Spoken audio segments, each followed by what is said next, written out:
Bismillah. In the early period, the Muslims were encouraged by the Quran to seek knowledge. The Prophet Muhammad, peace be upon him, in many traditions said to seek knowledge. There's a tradition, seek knowledge even unto China, that every believer has to seek knowledge. And so Muslims were syncretists wherever they went. I mean, they went to Jundashapur, they learned the medicine from the Persians, they went to India. We have wonderful early books where they were quoting Hindu sages. They went to the Greeks, they translated all the Greek materials into Arabic. So they were just filled with an incredible appetite for knowledge and did that all over the world. And then they were fascinated by geometry because geometry, the sacred science, they really understood geometry as a discipline that really can hone the intellect into perceiving order, and also the idea of demonstrative proofs that have a type of certainty in them. So they really developed mathematics, and I think they were fascinated by everything about the world and wanted to know it and understand it. And one of the interesting things, David Berlinski in his book on the self, he has a book where he talks about if you took modern American academics and put them into scholastic Europe, like 13th century, he said they would acclimatize very quickly with the dogmatism because we're so dogmatic here. The book's on human nature.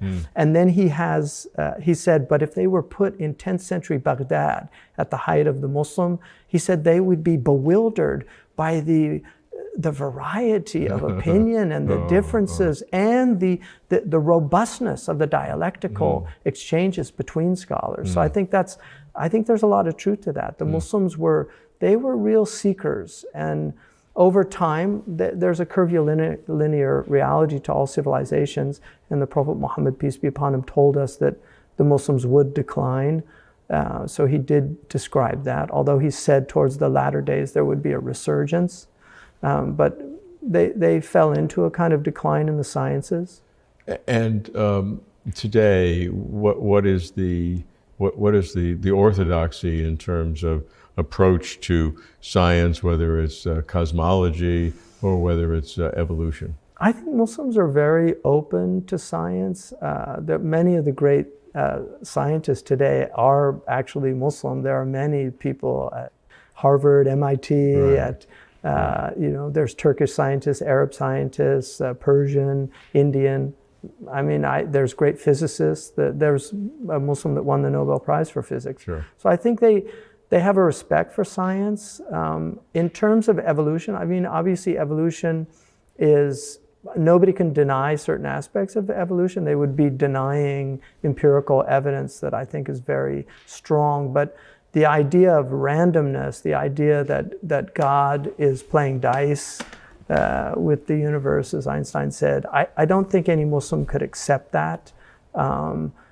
We also do believe in the original creation of Adam. Maurice Bucaille made an argument that things evolved, but the human being did not, that he was put here in the process of evolution. I think that would probably be a closer idea for most Orthodox Muslims.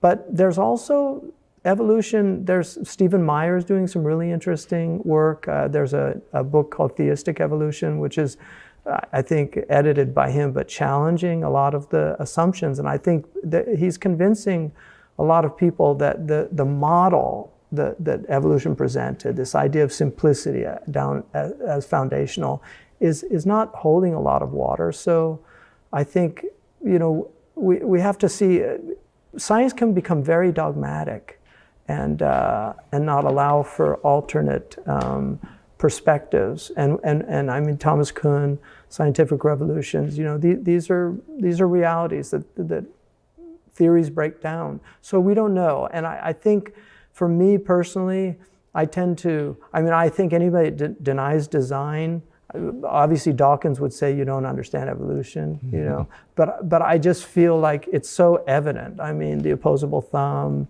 the eye, the ears, there's a falcon, the design of the nose of the falcon, because they dive at 200 miles per hour, and the design prevents their lungs from exploding. So there's so many things. Even Darwin said that damned eye, because like, how did the eye evolve with the incredible complexity? Because we think colors themselves. I mean, the world might not have any colors. Colors might be purely a subjective experience. Sure. But what a God to give us colors. Yeah. So there are different positions that one could take on evolution.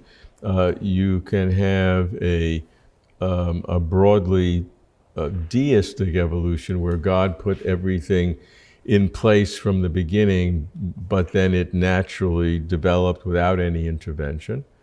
You could have a theistic evolution where God set it in motion, but needed to intervene at places to create step function differences of different people. Yeah. However many times you think God may have done that. Right. And then, of course, you could have no God and just the evolutionary process. And I think it's not difficult to explain all of the different facets of why things look like they're designed, because in a sense they are designed. Evolution would say they are designed, but through the long process of evolution, the person that has the better eye will likely escape the predator versus the one that had the poorer eye, and so that process develops. So, but how did it start? I mean, the cell, the first cell. Look, origin of life is still. I mean, thank God for the design of the nose. We both have problems holding up our glasses. Right, so that's good. But if we had a different nose, we could invent some other thing to do that. But in the Orthodox Islamic tradition today, which obviously it's not purely random, is there a theistic evolution, or I've perceived that there's a lot that don't believe in evolution at all? Sure, I think the majority of Muslims don't. There are people writing now on theistic evolution. There's recent books on the idea, so I think it's being debated. But the idea of randomness is absolutely unacceptable. What I would say, and I have said this before, if evolution were true, hypothetically, if evolution were true, and God used the mechanism of randomness, like obviously it's not random from God's knowledge, but if he used that, like God made us to learn through hit and miss.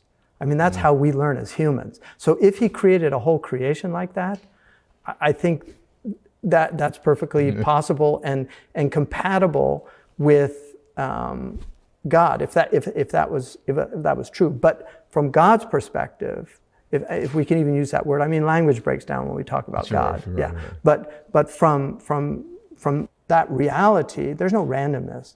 The Quran says there's not an atom that God is not aware of. So everything is in its place, everything is fulfilling its function, everything is doing what it was intended to do. And we believe that about God. So I think these are debates that are continue, and they're interesting.